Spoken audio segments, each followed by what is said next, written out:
Okay, so one final thing before we go into the actual topics, I want to assure everyone that this is really a safe space for learning. Remember, I said that I want to, I want to change.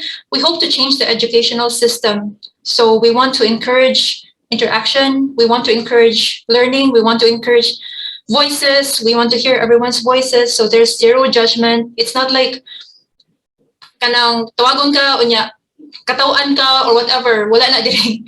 That's not gonna happen here. Yeah, so we hope that this is going to be like a really collaborative and interactive course session. So it's kind of less like a lecture na maminaw ra ka, and it's more on learning together because I'm also learning. And later on towards the course, it's also about facilitating knowledge and even creation of knowledge. And we also want to honor and respect different kinds of learners because we know that people learn differently. In fact, maybe I can ask now, like, what kind of learner are you? So there are visual learners, there are auditory learners, there are people who prefer to read, there are people who prefer to touch and learning by doing. So I myself, I'm a very, very visual learner to the point na if wala visual, ako na lang magbuhat sa, ako na lang magbuhat sa visual para makasabot ko. So that's how much of a visual person I am. Who else here are visual learners? Oh, yeah. I think visual learners are very common. Who are auditory learners, meaning pwede na ka maminaw? Uy, wala. Okay. Who prefers to read? I know my dad is prefers to read because when he was in high school, he's the only one who's not playing with the other kids. He's reading all the encyclopedias. True story. Yeah. who likes to learn by actual doing? I mean, you could be two kinds of learner. Like, yeah, I'm a visual learner and I also I want to learn by doing, or else dili matuhop. I want to learn by doing. Okay, so that's great because this course is a little bit of all. So we're gonna touch on different kinds of learning. So hopefully it won't be very boring, and we're gonna be doing different things. So let's go to the actual topic. And as I mentioned, I hope that it will be like an interactive course. So if you want to speak up, please speak up. You could turn off your mic. So let's just pretend as if we're in the same room, you know? So if we're in the same room, if you want to talk, then you can just talk. Okay? Oh, one thing. Who attended the 3-day seminar, Di? Who attended the 3-day seminar? Most of you guys? Okay. Who did not attend the 3-day seminar? Okay. No worries because we're gonna do a quick recap of everything that has been discussed. So first challenge, friendly challenge. For those who were there, does anyone want to volunteer what their understanding of what permaculture is all about? Even keywords, so one word, keyword, what your understanding is. Anyone? Permaculture is working with nature. Yes. Awesome. Anyone else wants to volunteer?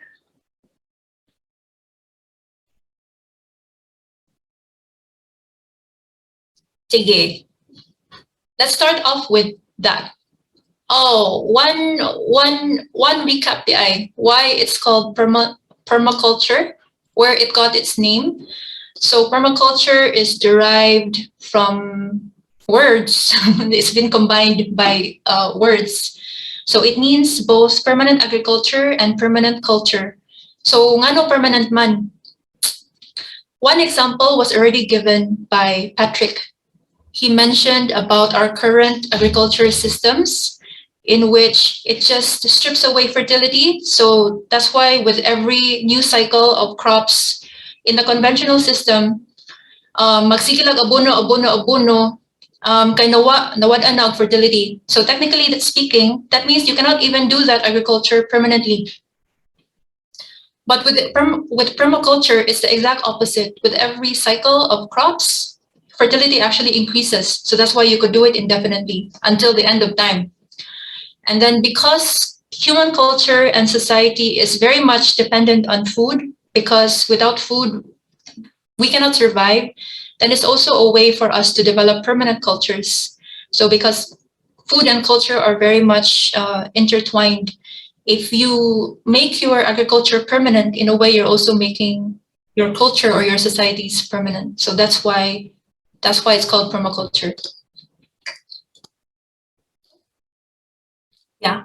So as Christine said, very succinctly, short but sweet, she said that permaculture is about working with nature. So that is exactly how Bill Mollison, the founder of permaculture, describes permaculture. So it is a philosophy of working with rather than against nature. It's protracted and thoughtful observation rather than protracted and thoughtless labor. And in caso we don't understand what's protracted, kay at first wa ko sabot unsay protracted. I mean ako protractor. Protracted basically means na prolonged. So it's prolonged observation. You're observing nature for a really long time in order to start to see patterns. Because you can only understand nature if you really observe it for a long time. You can't just understand it in one afternoon or one day or even 1 week or 1 year. It has to be prolonged. And then it's also, looking at plants and animals and all of their functions. So functions is another key word. Rather than treating any area as a single product system. Single product system means, for example, monoculture, you just grow palm oil, you just grow corn because you only see corn as crop, money, so murag single product raba as opposed to like the whole or biodiversity and all of those things. So how did it originate? One day, in 1959, around 1960s, Bill Mollison, who was the founder, he was in Tasmania. Who knows where Tasmania is? Where's Tasmania? Australia. Okay, where in Australia? South part. Yeah, so Australia is like an island, and then Tomoy, there's like a island at the southwest at the very bottom. So that's Tasmania. Tasmania is very known for its biodiversity and its intact forests. So that was where he was actually observing nature, just really observing nature for what it is. And then he realized that nature is already perfect, it's already very abundant. So why can't we learn from this system? Why can't we learn from this kind of abundance and richness and interconnectedness of everything and then apply it into human systems? Because prior to that, agriculture was more or less, very conventional. People have been doing agriculture for the same way for so many years.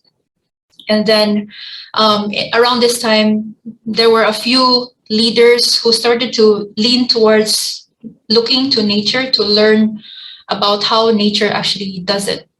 So permaculture is like kabang WWJD.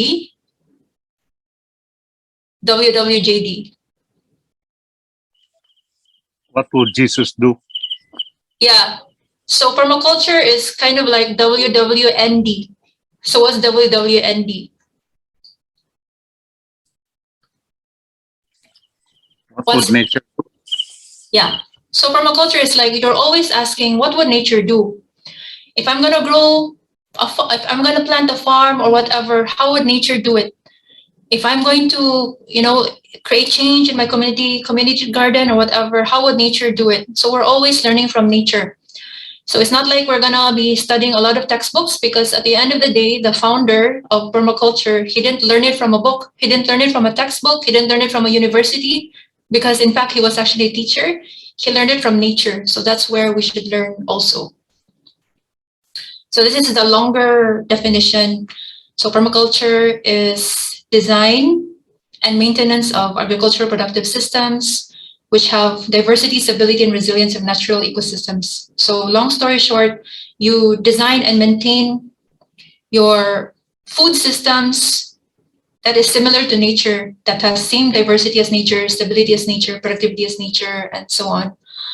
And most importantly, in order to do this, we also have to fix a few things. We also have to fix the connection between landscape and people, because it was this disconnection that led to this problem in the first place. We were so disconnected with nature that we don't know how to work with the land in a way that will actually be healthy for the land.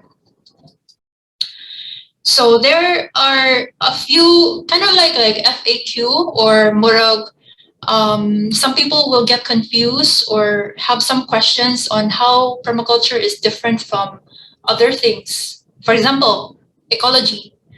Ecology, what is ecology? Okay, what's ecology? Sige daw. Our best explanation daw. Anything OG, anything like biology, chemistry.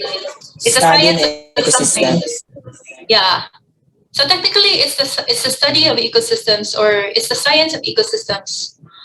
But how about permaculture? Here, the difference between ecology and permaculture. Ecology studies ecosystems or studies nature, but then permaculture also applies it. That's the difference. Because sometimes you can just be an ecologist and then, you could count how many butterflies, insects. You could do like a survey of flora and fauna and all of that. So you have to know a little bit of nature and all of these things about ecosystems. But permaculture, you really have to go deep down and not only understand those things, but also really, really understand how nature thinks, so that you could apply that level of thinking into actual action. So that is the difference. There's another differentiation between sustainability and also regenerative, because sustainability is kind of like a buzzword. Whenever we think of sustainable, we think of, okay, solar panel, food recycling, zero waste, and all of that. But then the past few years, we're starting to say the words regenerative. Regenerative goes beyond sustainability, because if you try to understand the word, when you say sustainable, you sustain. So what are you sustaining? What are you sustaining? So it's like you're trying to sustain the same thing. You're trying to sustain the status quo. But at this point, many of our natural systems are already very broken because of climate change, because of pollution, ecological degradation, and all of that. We have to fix first before we sustain. So we have to regenerate first before we sustain. We have to return abundance to nature, to human systems, before we could even sustain. So there's a lot of fixing to do. So permaculture is inherently regenerative because nature is regenerative. Have you noticed? Nature always wants to grow. It will always wants to be more and more wild. So everything in life wants to grow. Life wants to increase. So with permaculture, you actually want to increase life, or you want to increase life within the system. So by definition, permaculture is inherently regenerative. And then you also have many things like agroforestry, biomimicry, no-till farming, organic farming, and it might be confusing. Like, okay, what's the difference between agroforestry and permaculture, or organic farming, or like no-till farming? And then there's holistic management, and there's so many like buzzwords. So how are they similar or the same, and where does permaculture come in to all of that? For me personally, permaculture is the mothership. It's the mother knowledge, because it includes all of these things. Ano man? Because permaculture is inherently the study of nature. You really, really understand nature and natural systems, and you apply it in any agricultural systems or even beyond agricultural systems. These agricultural systems implement some of those principles. So na-encompass ni tanan under permaculture. And in addition, permaculture, in addition to the principles, the natural principles following nature, also includes ethics. So it's not like you're just trying to follow certain principles, but you also do it for ethical reasons, care for the environment, care for communities, and all of that. So it's really the holistic thing, looking at it as a whole, thinking like nature, and then applying that for good work, essentially. Anyone has heard of systems thinking? Who has heard of systems thinking?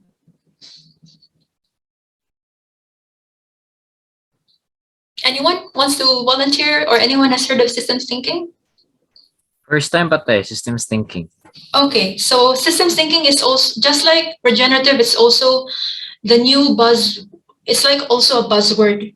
If you will notice, systems thinking is a skill that is now more and more desired in many professions and even many fields. Systems thinking, in short, is basically thinking as a whole.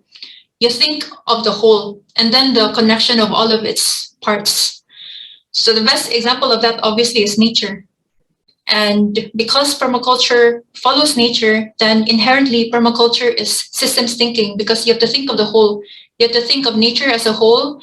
And then among the whole, you have to think of the parts and how all the parts are interrelated, like how the climate affects plants, affects animals, and all of the different interrelationships between. In contrast, the traditional way of thinking is really kind of like linear. Example of linear is cause and effect. So for example, oh, I have this problem. What's the reason of this problem? Because of this. If A causes B, then we should remove A. But we don't actually realize that there's also C, and there's also D. And then if imutang tango ng A, maguba ang D, mawa ang C, ang mayana ingatan, because we think things are linear, duara ka variable, but in fact, it's actually a network. Murag domino ba? Or murag house of cards. If you imagine house of cards, we think na, ako ni koon ang kaning usa ka card, but we didn't realize na ang tibok thing will collapse. So as we go into permaculture, as we go into this form of thinking, like this way of thinking like nature, we're essentially entering systems thinking already, and we're trying to develop those kind of skill sets, which is actually really, really valuable, no matter what your job, no matter what your profession. It's an extremely valuable skill. So in short, if I'm going to put it together in a way that could be easier to understand, in permaculture, you're essentially thinking like nature. So how do you think like nature? You can only think like nature if you learn how to see. If you learn how to see nature for what it is, dili see nature through the lens of biology textbook na parts of a flower or scientific name or whatnot. You really see nature the way nature wants to be seen. So that only comes with prolonged observation. You have to start to really observe your land, observe the relationships in your land, all of these different connections and whatnot. And then in addition to having that heart and the way of seeing, you also have the permaculture heart, in which all of you already have, to tell you honestly, you already have that. So you already have a great foundation. So essentially you are guided by ethics. And then all of these are being put together it should lead to action. So it's not like, oh, I can think like nature, and then I'm guided by ethics, but then that's it. Like, I'm just going to keep it to myself. You have to translate it into real action. So the question is, what kind of action? Technically, it's any and all. Permaculture can be applied in any scale. So there are extremely large-scale permaculture projects in India, in China, in the Middle East, in deserts and all of that. Those are thousands of hectares of permaculture projects. That is permaculture. You could also do permaculture in your backyard. If you have a 1 hectare farm, if you don't have a 1 hectare farm, if you have a dorm, if you have a community or whatnot, if you don't have all of that, nara kay kaang, it doesn't matter, or you can apply it to yourself. So it can and it should be applied in any context. But the good thing is that once you have the permaculture heart and mind, it'll be easier to apply it in any context. And that's how it should be, actually. So that is why it's important that we understand permaculture principles, because we don't know in what context we're going to apply it in. So we have to be guided by something. We have to be guided by a set of principles. So last session, my dad went through some of these principles. And just to give a little bit of a background, because basin ma-overwhelmed ta, daghana, it's like pila man ka book, like more than 20, more than 40 or more than 30. And then some of them are similar, some of them are more sounds confusing or what. Permaculture is evolving. So the original set of principles in the original book that I have, it's somewhere there. It has already slightly changed. And the reason why it's changed is because we are learning from teachers, from facilitators who already have their own experience with it. So when they have their own experience with permaculture, because through real application, then they can add their own explanation, their own clarity, their own twist and whatnot. So it's evolving and it should evolve. It will continue to evolve. So it's not like it's a very, very fixed thing. And if you don't, if dili mao ang wording or whatnot, sayop na na. It's something much more deeper than that. So again, why go by principles, and why do we want to start with principles first? Unsa kahag instead na unsa kahag part of this course, ang requirement is you have to read hundreds of books because you have to learn permaculture in temperate climate, in tropical climate, in cold arid climate, and also in a small scale farm.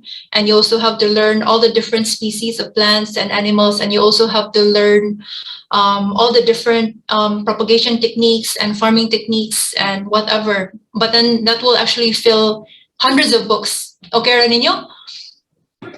Really? So as what we said, this is not the conventional way of learning where you have to memorize something in order to understand. If you have the brain to think, if you have the permaculture brain to think, you don't have to memorize anything actually. In fact, you don't have to, more bitaw, kailangan ako i-recite ang 12 principles or kailangan ako ma-memorize ang tanan native tree species in the Philippines. No, you just have to know what to look out for, how to observe, how to read the landscape, and then from there, how to design. And then when you do the actual design, then you will learn by doing. It's not like you have to learn everything and then you apply. You learn by doing. You will know na, okay, I have to learn unsa ni na species. I have to know na unsa na kind of plants or whatever ang applicable sa atong area. You learn on the go, or more bitaw just in time ba. So that's why there's actually no need to be overwhelmed at all, because I don't know much. I'm actually also learning. If I don't know a plant or whatever, namang ko'y app. I just downloaded an app, and then if I want to learn like what flower is this or what grass is this, I just take a photo of the app and then read it like, oh, okay. So it's a constant learning process. So it's much better if we learn the principles to develop the permaculture thinking brain so that we would know what to know, if that makes sense. Secondly, as what Christine mentioned, if I remember correctly, she wanted to learn how to apply permaculture in whatever context. That's exactly the point. That's also why it's more useful to understand the principles, because we don't know what kind of context we're going to apply it in. Even if let's say all of our projects will be in the Philippines, or even all of our projects will be in Bohol, it could be different because like Kangjinki, and somewhere else, you're nearby the sea. So definitely lahi na ang imuhang design strategies compared sa mua kay where naman mi sa bukid. So lahi na context. Or what if ang sa amo we have 17 hectares, but maybe sa Nyuha in Carmen you have 1 hectare. So the scale is different. So that's why it's more important to be guided by principles, so that if asa pa mo mahapak or whatever project ma-apply, you have a good sensing on how to approach kay na may sakto na foundation. And then most importantly, this is the most important reason for me why it's important to, why we have to learn the principles first. These principles are basically the principles of nature. We are a part of nature, and then everything is nature. So unless we move to Mars or any other planet, we are subject to the laws of nature, di ba? Di man pwede na maka-escape ta, or kinsay nakakita sa movie na Wall-E, Wall-E, Pixar. Yeah. So in that movie, basically, sad kayo na movie because the beginning of the movie, the whole earth is already filled with trash. So dili na siya habitable. Wala na yung makapuyo na humans or even plants, and all of the humans have to live in a spaceship and then fed with tubes or something like that. So wala na, we cannot do that. We are still in planet Earth, thank goodness. So we are subject to the laws of nature here on our planet. No matter whether or not we can escape, we think we can escape from it. So the sooner we understand how the natural laws work or natural principles work, and then we learn how to apply it into our own projects, then the more we can thrive on this planet. Diba? So that's essentially the essence. So when we learn the principles, there are several things to highlight. There are design principles, as in like what principles you have to understand to, you know, learn how to design like nature or how nature designs. There's also attitudinal principles, which is more like how do I think like nature, or what should be my attitude towards nature or problems or life in general. Ako na sila pang sagol-sagol because all of those principles are great. And the best way to really learn these principles as in my integrate is to look as many examples as we can from nature, from traditional ecological knowledge. So traditional ecological means like the knowledge that has been created by indigenous people. Because that knowledge base is also extremely valuable. And basically, we want to see how it's applied to as many examples as possible, and then apply it in as many ways as possible, so that during this course or at the end of this course, when you go out, the next time you go out, the next time you go by a forest, you see a plant, you see an animal or whatnot, you can start to see these things. Mura bitaw mag-anam-anam og ka mata ba? So yeah, that is the best way to learn actually.